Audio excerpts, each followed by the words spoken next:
கொடிவேரி அணையில் 10,000த்திற்கும் மேற்பட்ட சுற்றுலா பயணிகள் குவிந்திருக்கிறார்கள். கூடுதல் விவரங்களோடு இணைக்கிறார் நமது செய்தியாளர் ரமேஷ். ரமேஷ், தற்போது பாதுகாப்பு ஏற்பாடுகள்லாம் போதுமானதாக இருக்கிறதா? சுற்றுலா பயணிகள் என்ன கருத்து சொல்றாங்க? நிச்சயமாக ஈரோடு மாவட்டத்துடைய முக்கிய சுற்றுலாத்தலமாக விளங்கி வரக்கூடிய இந்த கொடிவேரி அணைக்கு ஒவ்வொரு அரசு விடுமுறை மற்றும் பண்டிகை நாட்களில் ஈரோடு மாவட்டத்தில் இருந்து மட்டுமின்றி அருகில் உள்ள கோவை, திருப்பூர், சேலம், நாமக்கல் உள்ளிட்ட பல்வேறு மாவட்டங்களில் இருந்தும் 10,000க்கும் மேற்பட்ட சுற்றுலா பயணிகள் குடும்பத்துடன் வருவது வழக்கம். காரணம், இந்த அணையில் குறைந்த செலவில் ஒரு முழு விடுமுறை கழிக்க முடியும் என்பதாலும் அறிமுகப்பட்டமுறை தண்ணீர்கள் குறித்தும் அணையின் மேற்பகுதியில் பரிசல் பயணம் மேற்கொண்டு உற்சாகமாக விடுமுறை கழிக்க முடியும் என்பதால் தான் இந்த அதிக அளவில் சுற்றுலா பயணிகள் வருகின்றனர்.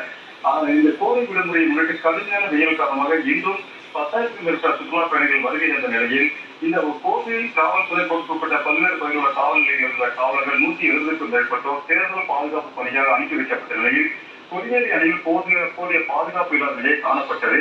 சுற்றுலா பயணிகள் வரத்து அதிகம் இருந்த நிலையில் ஏராளமான வாகனங்கள் அந்த கொடிவேரி பிரிவில் இருந்து அணை வரை சுமார் 500க்கும் மேற்பட்ட வாகனங்கள் அணிவகுத்து சென்றும் போக்குவரத்து கடும் இடையூறு ஏற்பட்டுள்ளது. அதே நேரத்தில் அந்த அணைக்கு வந்த சுற்றுலா பயணிகள் அருகில் குறித்தும் பஸ்ஸில் பயணம் மேற்கொண்டும் உற்சாகமாக தங்கள் விடுமுறை கழித்தனர். அதே போன்று அணையில் விற்பனை செய்யப்பட்ட சுவையான மீன் வகைகளை சாப்பிட்டும் கடற்கரை போன்ற மணற்பரப்பில் அமர்ந்தும் பூங்காவில் உற்சாகமாக விளையாடியும் தங்கள் விடுமுறையை கழித்தனர். அணைக்குள் வருவதற்கே சுமார் 2 கிலோமீட்டர் தூரத்தை கடப்பதற்கு 1 மணி நேரத்திற்கு மேலும் அதே போன்று அணையில் குளித்துவிட்டு திரும்ப தங்கள் ஊருக்கு செல்வதற்கு வெளியே வருவதற்காக 1 மணி நேரத்துக்கு மேலும் அந்த 2 கிலோமீட்டர் சாலையை கடக்க வேண்டிய நேரம் ஏற்பட்டது. அதான் இது போன்ற விடுமுறை